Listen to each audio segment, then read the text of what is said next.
What's up? Oh, I am scared. Oh. Excuse me? It's the homie Headkrack back at you again with another edition of Talkin' Flick. And this time, we're doing something near and dear to my heart. My favorite genre of film happens to be horror. And this one, we got a doozy for you.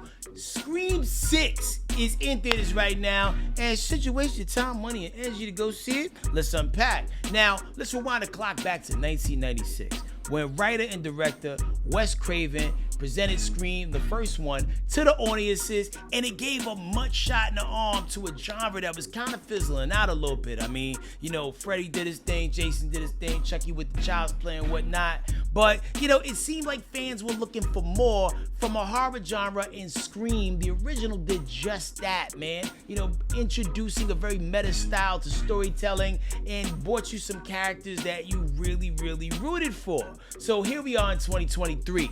Some of the original parts from the original movie Scream are still available, and they do make some appearances in this. Now, if you've been following the franchise, the first 5 had the main protagonist, Sidney, featured in some way, size, shape, or form, or another one.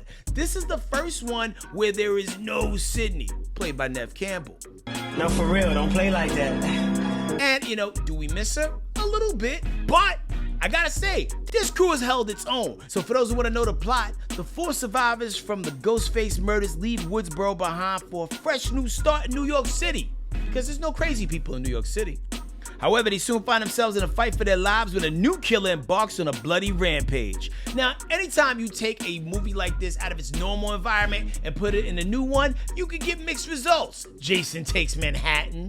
This ain't it, Chief. But when I first saw the trailer and found out that we was leaving this familiar town that we knew to do something different, I was here for it. Shoot, you even got Ghostface with a shotgun, making him officially Ghostface Killer. Wu-Tang. But anyway, this movie has no problem giving you what you came for, some familiarity, some legacy characters. Gail Weathers makes her return, and you also get Hayden Panettiere reprising her role as Kirby, somebody who we haven't seen since Scream 4. And someone I also forgot about because I didn't really care for Scream 4. But that's neither here nor there. You also get Jenna Ortega back, who I love in pretty much anything she does. Shout out to Wednesday and Wild Things, as well as the movie X. You also have Melissa Barrera reprising her role as Sam Carpenter, as well as Mason Gooding playing Chad Meeks and Jasmine Savoy Brown playing Mindy Meeks' sister. Round.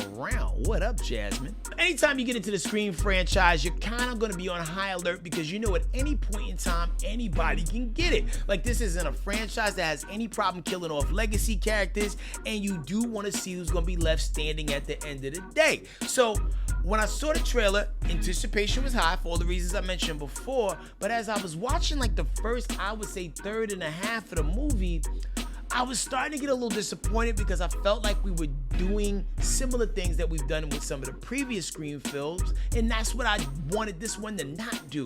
Take us in a new direction, do something different with the plot.